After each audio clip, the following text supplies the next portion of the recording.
मरने के लिए कब्रें पाकिस्तान में बनाते हो, अब तुम्हें कब्रें भी यहाँ नसीब नहीं होंगी इंशाअल्लाह ताला। तुम्हारा मसला है पैसा पैसा पैसा, लानत तुम पर और तुम्हारे पैसे पर भी। तो है ना वो कुत्ता कुत्ता कहते हैं ना, तो वो भी वफादार होता है, ये उससे भी बदतर है, ये उससे भी गिरे हुए हैं। सबसे बड़ी बात ये है कि ये पाकिस्तान की तारीख से ही वाकिफ़ नहीं है ये लोग भूल चुके हैं कि जब 1947 में पाकिस्तान बना तो हमारे बच्चों, औरतों, बूढ़ों, जवानों ने कितनी कुर्बानियाँ दी, कितने घर बर्बाद हुए, किस हालत में लोग यहाँ तक पहुँचे। अगर इनको पाकिस्तान की कदर नहीं है, ये इंडिया दफ़ा हो जाएं, हमें इनकी ज़रूरत नहीं है। इन गंदे अंडों को हम चराहों में फोड़ेंगे। जिस गंदी आंख ने पाकिस्तान आर्मी की तरफ गंदी निगाह से देखा, इसी चौक में इनको फोड़ेंगे। जाओ दफा हो जाओ, इंडिया चले जाओ, हमारे मुल्क से दफा हो जाओ। इस दौलत कमाने के लिए तुमने इस मुल्क को चुना है, मरने के लिए तुम्हारी कब्रें यहाँ होती हैं, जीने के लिए तुम लोग लंदन बैठते हो, तुम्हारे बच्चे लंदन, तुम्हारा खानदान लंदन, मरने के लिए कब्रें पाकिस्तान में बनाते हो, अब तुम्हें कब्रें भी यहाँ नसीब नहीं होंगी इंशाअल्लाह ताला। ठीक है, तो क्या समझते हैं, क्या रीज़न है हमारे इदारों को जो निशाना बनाया जाता है? नवाज शरीफ साहब वो लंदन से बैठ के ये बयान देते हैं कि मेरा मुकाबला इमरान खान से नहीं, इमरान खान के लाने वालों से है।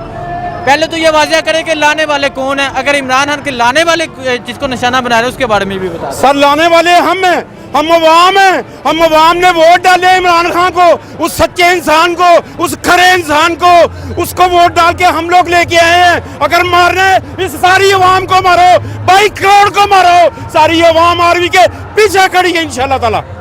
तो अयाज सादिक साहब की स्टेटमेंट के बारे में बताएं, उन्होंने जो स्टेटमेंट दी है मौजूदा लाहौर में, इससे डर्टी पॉलिटिक्स, ये गंदी सियासत है। बात कुछ करते हैं, मतलब कुछ निकालते हैं। और इतने बहादुर हो तो साहब बोलो, तुम्हारा मसला क्या है? तुम्हारा मसला है पैसा पैसा पैसा, लानत तुम पर और तुम्हारे पैसे पर भी। अयाज सादिक ने जो बगैरती की है, जो अल्फाज गलत इस्तेमाल किए हैं हमारी पाक फौज के खिलाफ, हम उसको तो हर टाइम मुर्दाबाद उस दिन से कह रहे हैं। और इनमें गैरत नहीं है, इनकी गैरत तो मर गई है।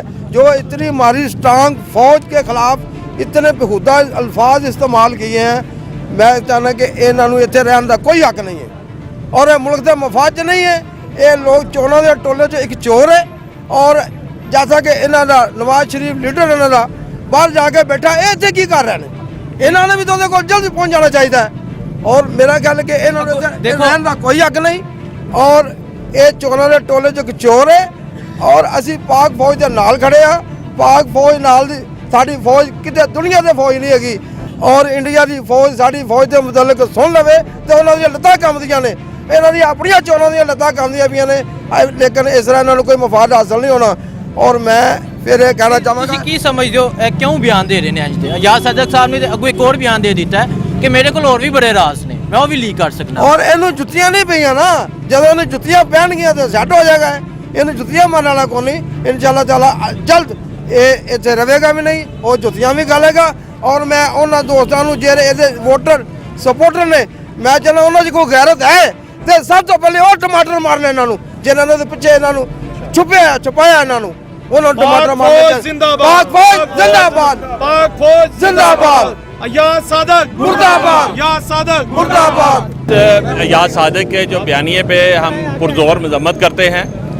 असल में बात यह है कि ये नवाज शरीफ और मरियम नवाज को खुश करने के लिए ये बयानिया आगे से आगे जो फौज के ख़िलाफ़, हुकूमत के ख़िलाफ़ ऐसा बयानिया देते हैं जो नवाज शरीफ खुश हो जाए, मरियम नवाज खुश हो जाए। ठीक है, इसमें जो शाहिद खान अब्बासी, अयाज सादिक, इन सब की दौड़ लगी हुई है। ये आगे निकलने की कोशिश कर रहे हैं, इसलिए ये ऐसे बयान दे रहे हैं ताकि हमारा नवाज शरीफ, हमारा लीडर खुश हो जाए। हम इसकी पुरजोर मजम्मत करते हैं और हम लाहौर कैंट पूरा पाक फौज के साथ खड़ा हुआ है और अपनी हुकूमत के साथ खड़ा है। हम इसकी पुरजोर मजम्मत करते हैं और जब अयाज सादिक ने जो ये हरकत की है, हम इसके खिलाफ इंशाअल्लाह बहुत जल्द लाहौर कैंट में एक एहतजाजी रैली भी निकालने वाले हैं। बहुत शुक्रिया सर। ये सारा एक प्लान जो है ना, ये इनका वो है नजरिया है। और जो ये कह रहे हैं ना कि वोट को इज्जत दो, असल में ये वोट को इज्जत नहीं देना चाहते, नोट को इज्जत देना चाहते हैं। अपनी चोरियां, अपने डाके, अपने जो लूटा इन्होंने माल, उसको छुपाने के लिए इन्होंने ये अपनाया, ब्लैकमेल कर रहे हैं इदारों को। पाक फौज जो है हमारी, देखें वो ज़मीनी सरहदों की फ़ज़ाओं में, पहाड़ों में, समुद्रों में, हर जगह पे हमारी तहफ़्फ़ुज़ के लिए वो चाको चौबंद रहते हैं। 24 घंटे वो हमारी हिफाजत करते हैं और ये उनके ऊपर ही जो है ना वो मैं सख्त लफ्ज़ इस्तेमाल कर रहा हूँ कि भौंक रहे हैं, ठीक है। तो इनका जो है ना ये नज़रिया कि जी टांगें कांप रही थी, टांगें इन लोगों की कांपती हैं क्योंकि जब किसी चोर को थानेदार बुलाता है तो उसकी टांगें कांपती हैं। जब ये अदालतों में पेश होते हैं तो पेशियों से डर के इनकी टांगें कांप रही हैं, ना कि ये फ़ौज के ऊपर चढ़ाई कर रहे हैं और फ़ौज के कोई मुर्दे इल्ज़ाम ठहरा रहे हैं कि फ़ौज की टांगें कांप रही हैं। अगर फ़ौज की टांगें कांपती तो कुलभूषण यादव को किसने पकड़ा है? क्या आपने पकड़ा है? क्या नवाज शरीफ ने पकड़ा है? क्या शहबाज शरीफ ने पकड़ा है? इसी फ़ौज ने पकड़ा है उसको। अगर ये इन्होंने डर के अभिनंदन वापस कर दिया है तो डर के कुलभूषण क्यों नहीं वो ले गए डरा के पाकिस्तान को? कुलभूषण क्यों नहीं ले जा सके वो? इसके बारे में ये क्या कहते हैं? वो तो तकरीबन 5 साल से इनके दौरे हुकूमत से बड़ी डीपली बात की है इन्होंने कि अगर अभिनंदन वापस कर दिया है डर के मारे तो कुलभूषण को क्यों नहीं लेके जा रहे? इसका जवाब दें। ये जवाब आप नून लीगियों से जी वो नून लीगियों से मैं पूछ रहा हूँ, और जो अभी भी इस बात पर कायम है, इतने हट धर्म है और इतने बेशर्म है कि जी माई ग्रेट लीडर है यहाँ सादक और माई ग्रेट लीडर, कोई खुदा का खौफ करें, कुछ शर्म करें, कुछ हया करें। अगर आप लोगों में ज़र्रा सी भी गैरत है और रत्ती बराबर भी एक ईमान का ज़र्रा है आपकी, ये पाकिस्तान जो है ना ये ला इलाहा इल्लल्लाह मोहम्मद रसूलुल्लाह की बुनियाद पे हासिल किया गया। इसमें जब ये इनको पता चल जाता है कि ये इनके गले पे हाथ पड़ने वाला है, इनको अपने आप जो है ना वो लटकते हुए नज़र आते हैं, तो ये लसानियत की सियासत शुरू कर देते हैं, कौम परस्ती को हवा देना शुरू कर देते हैं। पंजाबी पुख्तून कार्ड खेलते हैं, सिंधी बलोची कार्ड खेलते हैं। अब बलोचिस्तान में इन्होंने क्या बकवास की है? गुजरांवाला जलसे में इन्होंने क्या कहा है? नवाज शरीफ तो यहाँ पे मर रहा था, प्लेटलेट्स उसके 2000 रह गए थे, ठीक है। और लंदन की फ़ज़ाओं में, लंदन की हवाओं में ऐसे क्या जादू था कि वहाँ पे जाके ये चाको चौबंद हो गया, वहाँ पे जो है ना वॉक कर रहा है, फिर रहा है और मुल्क पे जो है ना वो हमले कर रहा है। तो ये सबसे बड़ी, मैं कहता हूँ कि सबसे बड़ी हमारे ये जिन डॉक्टरों ने, ये जिन लोगों ने इनकी ये रिपोर्ट्स की हैं, वो लेबॉर्ट्रियों के चेक करने की ज़रूरत है, उन डॉक्टरों को मॉनिटर करने की ज़रूरत है, और जिन लोगों ने इनको भेजा है, ठीक है ना, उन सबसे तफ्तीश करने की ज़रूरत है कि भाई ये किस बुनियाद पे इसको यहाँ से भेजा गया है, कि आज मुल्क के ख़िलाफ़ ये भौंक रहा है। ये भौंकने में से जो है ना वो कुत्ता कहते हैं ना, तो वो भी वफादार होता है, ये उससे भी बदतर है, ये उससे भी गिरे हुए हैं। अच्छा सर, आप क्या कहते हैं? लाहौर में मौजूद है, हम लाहौर के एक चौक में मौजूद हैं, तो क्या कहते हैं अयाज सादक साहब की इस बयानी के बारे में? लाहौर तो शेरों का घर समझा जाता है, लेकिन शेर किस तरह के बयान दे रहे हैं आप? औज़ु बिल्लाहि मिनश शैतानिर रजीम, बिस्मिल्लाहिर रहमानिर रहीम। मैं सबसे पहले अयाज साहब को एक शर्म दिलाना चाहता हूँ कि ये सिर्फ उन्होंने एक आवाम नहीं, 22 करोड़ आवाम को नहीं, बल्कि हमारे जितने बच्चे हैं, मेरे बच्चे भी हैं और मेरे वालिद साहब भी हैं, या जितने आवाम यहाँ पे हैं, इनके भी यहाँ पे बच्चे फ़ौज में हैं, तो इनको थोड़ा सा शर्म आनी चाहिए थी ऐसे बयान देते हुए।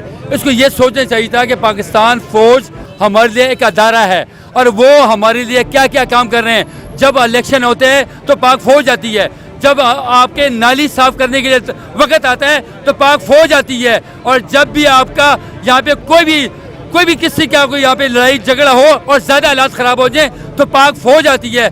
आज मैं कहता हूँ कि सिर्फ PTI नहीं, इमरान खान नहीं, इनको इमरान खान दुख रहे 3 साल अभी हुए हैं, अभी तो बर्दाश्त करो, पेट में अभी दर्द शुरू हो गया आपके।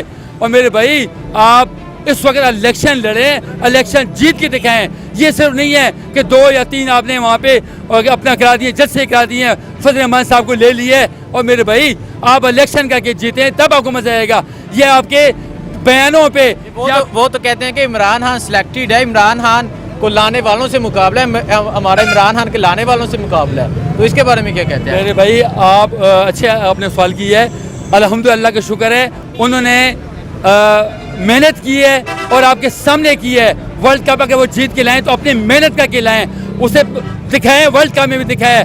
आज अगर पाकिस्तान में वो आए तो आम आवाम यहाँ खड़ी है तो आए हैं ना, अगर आवाम साथ ना देती तो क्या करिए, जीते?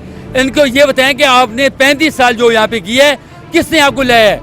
आपको लाने वाले कौन थे? आज उनके खिलाफ बातें कर रहे हैं। मेरे भाई, शुक्र करें अल्हम्दुलिल्लाह कि पाकिस्तान में आपको यहाँ पे किसी ने छोड़ा है, और आप इस वक्त यकीन कर लें, आप ये न कहें कि नून वाले आपके खिलाफ नहीं है, आपका पूरा पाकिस्तानी, पूरा दुनिया खिलाफ हो रही है। उसकी वजह ये कि यार पाक फौज यहाँ पे सिर्फ नहीं, आपका पूरी दुनिया में मानी हुई है, कमांडो फौज, आर्मी, पूरी बॉर्डर पे। मुझे से इतना बता दें, आप एक बच्चा बॉर्डर पे एक रात के लिए रख दें वहाँ पे बैंकरों में, मैं आपको मान जाऊँ, वहाँ पे एक बच्चा आपका 22 साल का 23 साल का बच्चा जब वहाँ पे बॉर्डर में रहता है ना अकेला, वहाँ पे सांप भी है, बिच्छू भी है, हर चीज़ है। बैंकर के अंदर रह जाए, मैं आपको मान जाऊँ, आज पाक फौज के खिलाफ आप बात कर रहे हैं, शर्म आनी चाहिए आप लोगों को। बहुत शुक्रिया। और सर लास्ट में एक आप बताएं कि इमरान खान ने कल जलसे में एक बयान दिया कि अब वक्त बताएगा कि टांगे किसकी कांपती हैं और पसीना किसको आता है, इसके बारे में बताएं। असल में इनका आखिरी टाइम आ गया है, चूँकि इनकी चोरियां पकड़ी गई हैं। अब जो नवाज शरीफ बाहर बैठा है, इसको इंशाल्लाह इमरान खान बाहर से खींच के लाएगा, क्योंकि इमरान खान का वादा सच्चा वादा है। उसने कौम से वादा किया था कि इनके पेट फाड़ के इनके गंद जो इन्होंने डाला है ना, पूरी कौम का पैसा खाया, वो मैं निकालूंगा। अब इनको पता चल रहा है कि ये फंस रहे हैं, सेनेट का इलेक्शन है, उसमें इनकी कोई पोजीशन नहीं होगी, कानून साजी इमरान खान करवा जाएगा। कल को इमरान खान कामयाब हो गए। ये माफिया जितने हैं, चूँकि 35 साल से इस मुल्क को लूट रहे थे, इन्होंने गिरफ्त की हुई थी, अपने ही बंदे ब्यूरोक्रेसी में हर जगह पे थे। अब इनको पता चल गया है कि इमरान खान को हम इस तरह नाकाम जो करने की कोशिश कर रहे हैं नहीं होगा। अब वो हमें वहाँ से पकड़ के, जब नवाज शरीफ पता उस वक्त लगेगा, पसीने उस वक्त छूटेंगे जब ये नवाज शरीफ को पकड़ के बाहर से इस मुल्क में लेके आएंगे और इससे वाक़ई कौम का लूटा हुआ पैसा लेंगे। अब पहले ये बेटी को गिरवी डाल के यहाँ पे अगर पसीने तो इसके छूट रहे थे, जाली बीमारी का ड्रामा रचा के पाकिस्तान से चला गया और उसके करिंदे जो हैं उसको खुश करने के लिए नवाज शरीफ और याद सादक और इस तरह के जो गुमाश्ते हैं, जो उसकी बेटी कल जो कर रही है, जिस तरह की उसने गुफ्तगू, मैं कहता हूँ पूरी कौम को सोचना चाहिए। पाकिस्तान है, पाक फौज है, पाक फौज देखें, इराक शाम का हशर देख लें, जहाँ पे फौज कमज़ोर हुई वहाँ पे उन लोगों का हशर देख लें। पाकिस्तान में पाक फौज की वजह से अमेरिका नेस्तो नबूद हुआ, अफगानिस्तान में रशिया नेस्तो नबूद हुआ। इसी तरह इंडिया देखें, जो अपने आप को सुपर पावर कहती थी, जो हमसे ताकत में बड़ी थी, अल्लाह के फजल से हमारी फौज ने उसको नाको चने चपकवाए हैं और उनके जहाज़ गिराए और उनके बंदे पकड़े। ये पाकिस्तान ने खुलेआम उसे बताया कि हम कुछ कर सकते हैं। तो ये पाकिस्तान की जीती हुई जंग को हरवाने की कोशिश कर रहे हैं, कौम का मोराल डाउन कर रहे हैं। इंशाल्लाह कौम का मोराल डाउन नहीं हुआ, ये जलील और रुसवा होंगे। और अल्लाह का वादा भी सच्चा वादा है कि मरने से पहले उसकी असलियत जो है कौम के सामने आती है। तो वो अब इनके चेहरे अवाम के सामने आ चुके हैं कि ये गद्दार हैं। अगर समझते हैं कि हम नहीं हैं तो कोई गवर्नमेंट नहीं है, कोई मुल्क नहीं है, कोई फौज नहीं है। ये इसी तरह जजों को भी जलील करने के, उनमें भी इंतशार की बात कर रहे हैं और इसी तरह फौज में भी कहते हैं कि नीचे वाली फौज अच्छी है, हम उनको सलूट करते हैं। ऊपर जो जर्नैल है, वो खुदा के बंदो, एक बंदे की अपनी औलाद जान माल वो हो रहा होता है, कुर्बान कर रहा होता है, जिसने 10 जंगें 4 जंगें 2 जंगें लड़ी होती हैं, जिन्होंने सूबा सराद में दहशतगर्दी की जो सबसे बड़ी जंग थी, हमारे बच्चों को महफूज किया। हम समझते हैं ये मुल्क और कौम पे बहुत बड़ा एहसान है। इसी तरह नहीं तो अमन ना होता तो यह पाकिस्तान तो ये ब्लैक लिस्ट करवाने पर तुले हुए थे। ये इमरान खान का और पाक फौज का एहसान है अल्लाह के बाद इस कौम पे कि इन्होंने इसको पाकिस्तान को ब्लैक लिस्ट होने से बचाया है। मैं समझता हूँ इंशाल्लाह ये पाकिस्तान में इनको खींच के लाएंगे, पाकिस्तान के कटहरे में खड़े होगा, अवाम के कटहरे में, और इनसे हिसाब लिया जाएगा। इंशाल्लाह इनका हिसाब जो है वो लिया जाएगा और इंशाल्लाह ये कौम का पाई जो पैसा है वो इंशाल्लाह निकाला जाएगा। अब इनका वक्त करीब है। इन्हीं अल्फाज। बहुत शुक्रिया।